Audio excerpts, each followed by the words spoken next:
Subscribe Muhammad Amjad Nadwi, Indian Islamic scholar.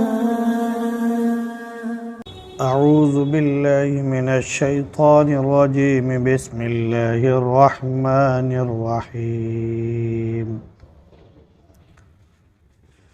سبح لله ما في السماوات وما في الأرض وهو العزيز الحكيم يا أيها الذين آمنوا لم تقولون ما لا تفعلون كبر مقتا عند الله أن تقولوا ما لا تفعلون إن الله يحب الذين يقاتلون في سبيله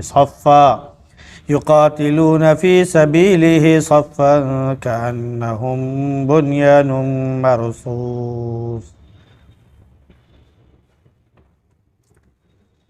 سبح لله ما في السماوات وما في الأرض.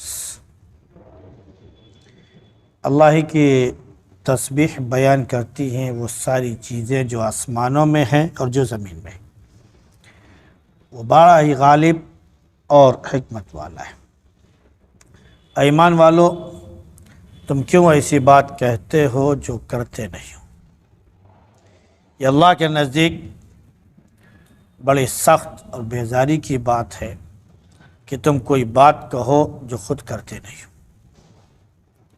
اللہ رب العزت ان لوگوں کو پسند کرتا ہے جو اس کے راستے میں قطار باندھ کر جنگ کرتے ہیں، گویا کہ وہ سیسا پلائی ہوئی دیوار ہے.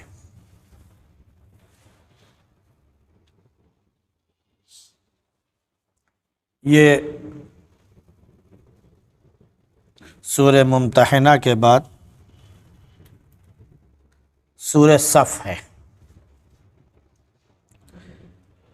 صف کے معنی آتے ہیں لائن اور قطار کے، اور ہم لوگ بھی اپنے عمومی زبان میں بھی استعمال کرتے ہیں جب خاص طور سے نماز کے لیے کھڑے ہوتے ہیں کہ بھائی صف سیدھی کر لو. تو صف کا مطلب لائن.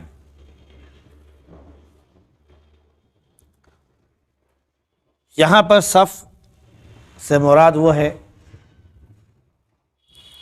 کہ مجاہدین جو اللہ کی راہ میں جہاد کرتے ہیں وہ صف بصف کھڑے ہو کر دشمنوں کا مقابلہ کرتے ہیں. اگر آیت کے اس نظریے سے دیکھا جائے تو دنیا کی تمام فوجوں کا ایک عجیب دستور ہے. جیسے پبلک چلتی ہے بے ترتیب بھیڑ لگا کر، کبھی کہیں کی کوئی فوج اس طرح بھیڑ لگا کر نہیں چلتی. وہ پریڈ کریں گے تو ایک صف میں، وہ کہیں پر جا رہے ہوں گے تو ایک صف میں، وہ ہمیشہ صف در صف ایک کے پیچھے ایک لائن لگا کر ہی کھڑے ہوتے ہیں. تو گویا کہ قرآن کا ایک نظام ہے کہ فوجی جو نظام ہے وہ اتنا مربوط ہونا چاہیے کہ جب بھی کھڑے ہوں اللہ کے سپاہی تو ایک صف میں ایسے کھڑے ہوں کہ سیسا پلائی ہوئی دیوار بن جائے کہ کوئی ہلانا چاہے تو ہلا. پرانے زمانوں میں بھی جو جنگیں ہوا کرتی تھی وہ بھی دیکھیے آپ صف بصف ہوتی تھی. پہلے ادھر کی فوج ایک پوری صف میں کھڑی، ادھر کی فوج پوری صف میں کھڑی، پھر 1 بائی 1 جو ہے مقابلہ ہوتا تھا. پھر اس کے بعد سب ایک دوسرے پر ٹوٹ پڑتے تھے. اور آج بھی جب گولوں کا، بارودوں کا، میزائلوں کا، ٹینکوں کا زمانہ ہے تو آج بھی دیکھیے کہ اگر وہ جنگ کرتے ہیں تو ان کے ٹینک، ان کے بارود، ان کے گولے، ان کی میزائلیں وہ بھی سب ایک صف میں ہی لگی ہوتی ہیں. پھر اس اعتبار سے وار ہوتا ہے وغیرہ وغیرہ. یہ آدمی سمجھتا ہو نہ سمجھتا ہو، لیکن عجیب اللہ نے جو نظام بنایا فطرت کے مطابق بنایا ہے، اور اسی فطرت پر انسان چاہے ایمان والا ہو یا غیر ایمان والا ہو سب اسی فطرت کے مطابق عمل کر رہے ہیں. تو یہ سورہ صف ہے. اس جگہ چونکہ سورہ کا نام موجود ہے کہ ان اللہ یحب الذین یقاتلون فی سبیلہ صفا، تو اسی اعتبار سے اس سورہ کا نام سورہ صف پڑا. اب اس کے بعد اس میں سب سے پہلے اللہ کے ذکر اس کی تسبیح موجود ہے کہ کائنات کی ہر چیز اللہ رب العزت کی حمد و ثنا بیان کرتی ہے۔ کوئی چیز ایسی نہیں ہے جو اللہ کی حمد و ثنا بیان نہ کرے، جاندار ہو یا غیر جاندار۔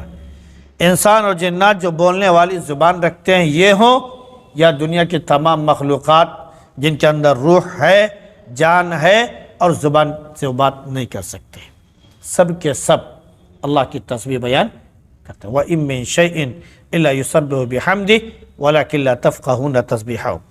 کائنات کی کوئی چیز ایسی نہیں ہے جو تسبیح نہ بیان کرے، بس کیا ہے کہ تم ان کی تسبیح نہیں سمجھ سکتے ہو۔ جگہ جگہ قرآن نے ذکر کیا کہ ساری کی ساری چیزیں، سورج، چاند، پہاڑ، درخت، سمندر، دنیا کی تمام چیزیں سب کی سب اللہ کی تسبیح بیان کرتی ہیں۔ اس لیے اللہ نے فرمایا کہ سبح للہ ما فی السماوات و ما فی الارض۔ آسمانوں میں جو ہیں، زمین میں جو ہیں، ان کے درمیان جو ہیں، سب کے سب اللہ کی تسبیح بیان کرتے ہیں۔ کیوں؟ اس لیے کہ اللہ ہی غالب ہے اور حکمت والا ہے، اس کے اوپر کوئی غلبہ نہیں پا سکتا، اس کی حکمت کو کوئی پہنچ نہیں سکتا۔ یہ سورہ صف جو ہے کیوں نازل ہوئی؟ بعض مومن ایسے تھے کہ وہ کہا کرتے تھے کہ اللہ رب العزت جو چیز سب سے زیادہ محبوب رکھتا ہے اور پسند کرتا ہے، اگر ہمیں معلوم ہو جائے تو ہم سب سے زیادہ وہی عمل اختیار کریں گے جو اللہ کو سب سے زیادہ محبوب اور پسند ہے۔ تو اللہ رب العزت چونکہ وہ پیدا کرنے والا ہے، سارے لوگوں کے دلوں کا حال جاننے والا ہے، اس لیے اللہ نے احکام نازل کرنے سے پہلے سب کو ڈانٹ پلائی، سخت بات فرمائی کہ لما تقولون ما لا تفعلون، کہ کیوں ایسی بات کہتے ہو ایمان والو جو تم کرتے نہیں ہو یا جو تم کر نہیں سکتے ہو۔ یہ اللہ کے نزدیک نہایت غضب، غصے اور بیزاری کی بات ہے کہ تم کوئی بات کہو اور اسے کرو نہیں۔ اس لیے جب بھی کوئی بات کہو تو یہ تمہارے اندر وہ ہونا چاہیے کہ ہم اسے کرنا چاہتے ہیں، یہ نہیں کہ اگر ہوگا تو ٹھیک ہے، نہیں ہوگا تو وہ کہہ رہا ہم ٹال کے نکل جائیں گے۔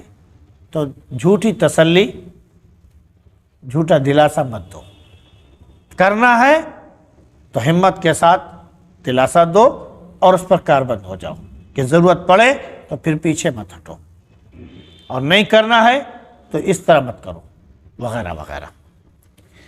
تو جب مومنوں نے یہ کہا اللہ کے نبی صلی اللہ علیہ وسلم سے کہ اگر اللہ جو عمل پسند کرتا ہے ہمیں معلوم ہو جائے تو ہم وہ چیز اختیار کریں، تو اللہ رب العزت نے پہلے تو دل کا حال بتا دیا کہ جب اللہ کہے گا کہ ہم کو یہ عمل پسند ہے تو تم بھاگ جاؤ گے۔ تم سے پہلے بھی قوموں نے یہی کیا تھا۔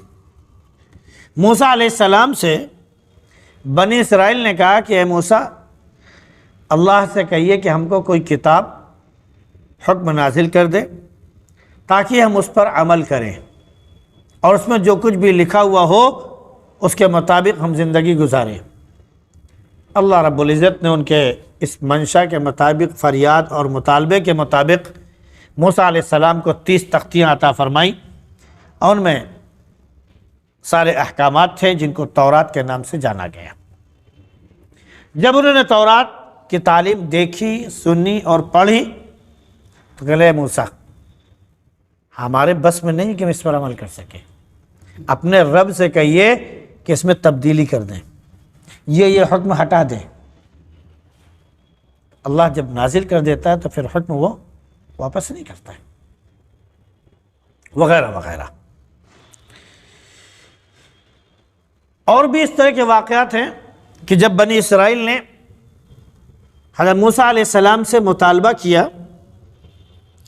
کہ اے موسیٰ ہم تو منا و سلوہ کھاتے کھاتے تھک گئے ہیں، اوب گئے ہیں۔ ایسا ہے ہم کو دال ہے، پیاز ہے، لہسن ہے، وغیرہ وغیرہ، یہ سب چیزیں ہم کو اللہ سے کہو دے دے تو ہم وہ چیز پکانا اور کھانا چاہتے ہیں۔ موسیٰ علیہ السلام نے پہلے تو کہا کہ جاؤ، تو انہوں نے کہا کہ ہم شہر میں نہیں جائیں گے، اِنَّا لَن نَدْخُلَهَا أَبَدًا، ہم اس شہر میں بالکل داخل نہیں ہو سکتے۔ اذهب أنت وربك فقاتلا إنا هنا قاعدون، اے موسیٰ ایسا ہے کہ اللہ نے تو کہا ہے کہ اس شہر میں تم داخل ہو جاؤ، فتح ہم تم کو دے دیں گے۔ قوم مالکہ اتنی بڑی طاقت والی قوم ہے، اتنے بڑے بڑے لوگ ہیں، وہ ان کا مقابلہ ہم کر پائیں گے؟ اے موسیٰ ہم تو وہاں نہیں جا سکتے، ایسا کرو تم اور تمہارا رب دونوں جاؤ اور ان سے جنگ کر لو، اور جب جنگ میں جیت جانا تو ہم کو بتا دینا، ہم داخل ہو جائیں گے۔ یہ بنی اسرائیل کا وہ تھا کہ ہر جگہ وہ کیا کرتے اس طرح۔ تو ویسے ہی جب مومنوں نے اس طرح کی بات کہی، خاص طور سے ایک موقع پر کہ جب جنگ بدر ہوئی، تو جنگ بدر کہہ لیجئے کہ اچانک ہوئی ہے، دونوں فریق میں سے، کافروں میں سے، مسلمانوں میں سے کسی کو نہیں پتا کہ جنگ کیوں ہوگی۔ بس اللہ کا حکم ہوا کہ ہمارے حبیب ہے، میرے نبی، کافروں کی ایک جماعت وہاں پر موجود ہے، آپ جائیے ان سے مال غنیمت لوٹ لیجیے۔ آپ اللہ کے نبی صلی اللہ علیہ وسلم نے حکم دیا، 313 صحابہ نکل کے گئے قافلے کو لینے کے لیے۔ ابو سفیان کا قافلہ تھا، اس کو جب خبر ہوگی کہ محمد کا قافلہ ہماری طرف آ رہا ہے اور ہمارے اوپر دھاوا بولے گا، اور ہم جو تجارتی سامان لے کے آ رہے ہیں، شام سے جو سامان خرید کے لے آ رہے ہیں اور مکے میں لے جا کے ہم سب بیچیں گے، تو پورے مکے کا ہماری تجارت اس میں موجود ہے، یہ تو محمد اور ان کے ساتھیوں کے ہاتھ میں چلا جائے گا تو ہم تو بھوکے مر جائیں گے۔ تو ابو سفیان نے ترنت جاسوس بھیجے تیزی کے ساتھ، مکے میں جا کے اس نے خبر دی، مکے والوں نے کہا کہ ہم جو ہے حملہ کریں گے۔ فوراً انہوں نے 3000 کا لشکر لیا، ایک 1000 کا لشکر لیا اور جو ہے مدینہ آ کے پہنچ گئے۔ ادھر اللہ کے نبی صلی اللہ علیہ وسلم قافلے کا انتظار کر رہے تھے، اور قافلہ جو ہے دوسری طرف سے سمندر کی طرف سے نکل گیا، اور ادھر سے یہ جنگی لوگ جو تھے وہ 3000 کا قافلہ یہاں پر موجود تھا۔ آمنا سامنا ہو گیا، بے سر و سامانی کی حالت میں وہ جنگ بدر ہو گئی۔ اللہ رب العزت نے کامیابی عطا کی۔ مطلب کہ اس طرح بے سر و سامانی تھی کہ میں صرف شاید 2 اونٹ، 2-4 گھوڑے اور چند تلواریں تھیں، بقیہ 313 صحابہ میں سے بقیہ جتنے لوگ تھے سب خالی ہاتھ تھے، یا تو ان کے ہاتھ میں لاٹھی ڈنڈا، یا تو پتھر اور اینٹ، یا کچھ نہیں۔ اور وہ جتنے آئے تھے سب ہتھیار بند، ٹوٹل مقابلہ ہوا، اللہ نے کامیاب کیا، صحابہ کو ثابت قدم کیا، جمایا، اور اس کے بعد اللہ رب العزت نے ان کو فتح عطا کی۔ اور ساتھ ہی میں اللہ نے یہ بھی کہہ دیا کہ میرے حبیب یہ بھی جان لو کہ جو لوگ آپ کے ساتھ اس جنگ میں شریک ہوئے ہیں، ان کا درجہ ہم سب سے زیادہ بلند کرتے ہیں۔ ہم نے ان کو اتنا زیادہ وہ کر دیا ہے کہ گویا دوسری زبان میں ان کے 70 خون معاف، 7 خون معاف۔ اگر ان سے کوئی غلطی بعد میں ہو بھی جائے گی تو ہم اسے معاف کر دیں گے، ہم اس پر ان کی گرفت نہیں کریں گے، کیونکہ ہماری منشا کے مطابق انہوں نے کیا۔ ہم ان سے اتنا راضی ہیں کہ آگے کی اگر ان کی کوئی غلطی ہوئی، کوئی ان سے چوک ہوئی، تو ہم اسے معاف کر دیں گے۔ لہذا حاطب بن ابی بلتعہ رضی اللہ عنہ جب اللہ کے نبی صلی اللہ علیہ وسلم نے مکہ فتح کرنے کا ارادہ کیا تو ان کو یقین ہو گیا کہ مکہ تو فتح ہو جائے گا، کیونکہ آپ بڑی تعداد میں جا رہے ہیں۔ انہوں نے خاموشی کے ساتھ اپنی بیوی بچوں کو بچانے کے لیے کافروں کو اطلاع کر دی کہ اللہ کے نبی صلی اللہ علیہ وسلم بڑی فوج لے کے آ رہے ہیں، تم پر حملہ آور ہوں گے اور تم سب کچل مسل دیے جاؤ گے۔ اللہ کے نبی صلی اللہ علیہ وسلم کو وحی نازل ہوئی، آپ نے فوراً اس عورت کو پکڑا جس کو حاتب بن ابی بلتع نے بھیجا تھا، انہوں نے اقرار کیا، آپ صلی اللہ علیہ وسلم نے ان کو دیکھا، صحابہ نے کہا اللہ کے نبی بس اجازت دیجئے اس منافق کا سر ہم قلم کر دیں؟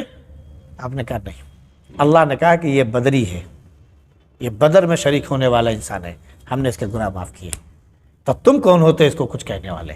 اللہ نے جب اس کے گناہ معاف کر دیے تو ہم کچھ نہیں کہہ سکتے، جہاں ان کے گناہ معاف کیے گئے۔ یہ مثال میں نے دی، اتنا ان کا رتبہ رکھا۔ تو اب اس میں جو لوگ شریک نہیں ہوئے تھے وہ صحابہ جوش میں آ گئے، اللہ اگر ہم کو موقع دے گا، اللہ اگر ہم کو موقع دے گا تو ہم ویسی ہی جنگ کریں گے جیسے بدر میں صحابہ نے جنگ کی تھی وغیرہ وغیرہ۔ اور جب جنگ احد کا موقع آیا تو جو نوجوان شریک نہیں ہوئے تھے وہ پیش تھے، اللہ کے نبی بس آپ اجازت دیجئے، اللہ کے نبی آپ صرف قیادت کیجئے، اللہ کے نبی آپ نکل کر میدان میں آئیے، ہم آپ کے ساتھ ہیں، ہم جنگ کریں گے، ہم آپ کی حفاظت کریں گے، ہم مدینے کی حفاظت کریں گے وغیرہ وغیرہ۔ اللہ کے نبی صلی اللہ علیہ وسلم گھر میں گئے اور آپ نے زرہ پہنی، ایک نہیں بلکہ دو شاید پہنی، اور پہن کر آئے۔ تو اب وہ جو لوگ پریشر ڈال رہے تھے، بار بار کہہ رہے تھے جوش میں کہ ہم کریں گے، ان کو شرمندگی ہوئی کہ ہمارے کہنے کی وجہ سے اللہ کے نبی صلی اللہ علیہ وسلم گھر تشریف لے گئے اور زرہ پہن کے واپس آ گئے۔ تو نے کہا اللہ کے نبی مجھے معاف کر دیجیے، ہماری وجہ سے آپ میدان میں جا رہے ہیں، ہمیں معاف کر دیجیے۔ آپ نے کہا کہ اللہ کا نبی اللہ کے حکم کے مطابق عمل کرتا ہے، اور جب اللہ کا کوئی نبی زرہ پہن لیتا ہے تو جنگ کے بغیر واپس نہیں آتا، چاہے فتح ہو یا شکست ہو، تب تو جنگ ہوگی اور نکل کر ہوگی۔ اب وہاں وہ پس و پیش میں پڑ گئے، کچھ منافقین تھے وہ پیچھے ہٹ گئے۔ لما تقولون ما لا تفعلون، اے ایمان والو کیوں ایسی بات کہتے ہو جو تم خود کرتے نہیں؟ تو ساری باتیں پھر وہ آنے لگی۔ اسی طرح کسی کو کوئی بات آپ کہیں اور کرنے کا ارادہ نہیں ہے تو وہ بات بھی اس میں شامل ہے، صرف جنگ ہی کی بات نہیں، کوئی بھی بات، مطلق بات۔ آپ کسی سے وعدہ اس لیے کر رہے ہیں کہ اگر اس میں میرا فائدہ ہے تب تو ٹھیک ہے، اور اگر ہمارا نقصان ہو رہا تب ہم وعدہ پورا نہیں کریں گے۔ لما تقولون ما لا تفعلون، کیوں کہہ رہے ہو ایسی بات؟ فوراً آپ کی گرفت ہوگی، اللہ کے گرفت ہو جائے گی آپ کی، کیونکہ اللہ نے فرمایا کبر مقتا عند اللہ ان تقولوا ما لا تفعلون، اللہ کے نزدیک یہ بڑی بیزاری گناہ کی بات ہے کہ تم کوئی بات ایسی کہو جو خود کرو نہیں۔ اس کے بعد اللہ رب العزت نے اپنی منشا ظاہر فرما دی کہ ان اللہ یحب الذین یقاتلون فی سبیل صفا کأنہم بنیان مرصوص، اللہ رب العزت ان لوگوں کو پسند کرتا ہے جو اللہ کی راہ میں صف میں کھڑے ہو کر اللہ کے لیے جہاد کرتے ہیں، ان کو پسند کرتا ہے۔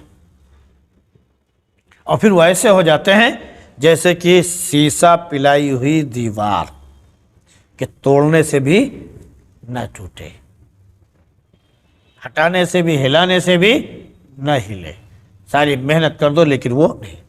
جنگ احد میں بھی بعض صحابہ ایسے تھے جو اللہ کے نبی صلی اللہ علیہ وسلم کی حفاظت کے لیے ایسے کھڑے ہو گئے کہ آپ کو چاروں طرف سے انہوں نے گھیر لیا، انہوں نے دشمنوں کے تیر اپنے ہاتھوں پر روکے، اپنے پیٹھ پر روکے، اپنے سب اس پر روکے، اللہ کے نبی صلی اللہ علیہ وسلم کے اوپر ایک بھی تیر لگنے نہیں دیا، خود زخمی ہو کے گر پڑے لیکن ایک بھی تیر، ایک بھی ہتھیار دشمنوں کا اللہ کے نبی صلی اللہ علیہ وسلم کی ذات پر لگنے نہیں دیا۔ اللہ نے ان کو محبوب رکھا کہ کیسے وہ جم گئے تھے، ہاتھ ان کے شل ہو گئے، برباد ہو گئے، ایک ایک ہاتھ میں کہہ لیجئے کئی تیر ان کے پڑے لیکن پیچھے نہیں ہٹے، تیر پر تیر وہ روکتے رہے اور اللہ کے نبی کی حفاظت وہ کرتے رہے۔ تو اللہ نے فرمایا کہ ہم ایسے لوگوں کو پسند کرتے ہیں۔ آج بالکل وہی منظر ہمارے سامنے ہے، بالکل وہی منظر ہے، قبلہ اول کی حفاظت کا معاملہ ہے۔ پوری امت مسلمہ کہہ رہی کہ ہمارا قبلہ اول ہے، ہم اس کی حفاظت کریں گے، اسرائیل آگے نہ بڑھے، لیکن صرف سب کے اوپر زبان ہے، بس صرف سب کے پاس زبان ہے، قدم کوئی نہیں بڑھا رہا ہے۔ اگر قدم بڑھانے والا کوئی ہے تو صرف اور صرف وہ مٹھی بھر جماعت جس کو ان کافروں نے، ظالموں نے، دشمنوں نے دہشت گرد کہہ رکھا ہے۔ صرف وہی مومنوں کی ایک جماعت ہے، وہی فلسطینیوں کی ایک جماعت ہے جو کھڑی ہوئی ہے، اور اللہ کے لیے وہ کھڑے ہو گئے اور ڈٹ کر وہ مقابلہ کر رہی ہے۔ اللہ ایسے لوگوں کو پسند کرتا ہے، زبان سے دعوے کرنے والوں کو پسند نہیں کرتا ہے، جو عملی طور پر کانم بنیان مرصوص، وہ بالکل چھوٹی طاقت ہے، کوئی ان کے پاس زیادہ وہ نہیں ہے، بے سر و سامانی کے عالم میں، لیکن سیسا پلائی ہوئی دیوار وہ بن گئے ہیں۔ انہوں نے بڑی سے بڑی طاقت، سپر طاقت کو انہوں نے ہلا کے رکھ دیا۔ اس کی جو آج 50 سال 60 سال سے جو ایک ہیبت بیٹھی ہوئی تھی پوری امت مسلمہ پر، پوری دنیا پر، ایک منٹ میں 20-30 منٹ میں انہوں نے ہوا نکال دی اس کی۔ کانم بنیان مرصوص، گویا کہ وہ سیسا پلائی ہوئی دیوار ہے۔ اللہ ایسے لوگوں کو پسند کرتا ہے۔ اس لیے اللہ نے کہا کہ مومنوں، کبھی کوئی بات ایسی مت کہو جو خود کرتے نہیں، کرنا ہے تو کرو۔ اللہ ہم سب کو ایسے ہی ایمان عطا فرمائے جیسے اللہ رب العزت چاہتا ہے، اور ویسی عمل کی توفیق نصیب فرمائے جیسے وہ چاہتا ہے۔ سبحان اللہ بحمدہ، سبحانک اللہم وبحمدک، ونشہد ان لا الہ الا انت نستغفرک ونتوب۔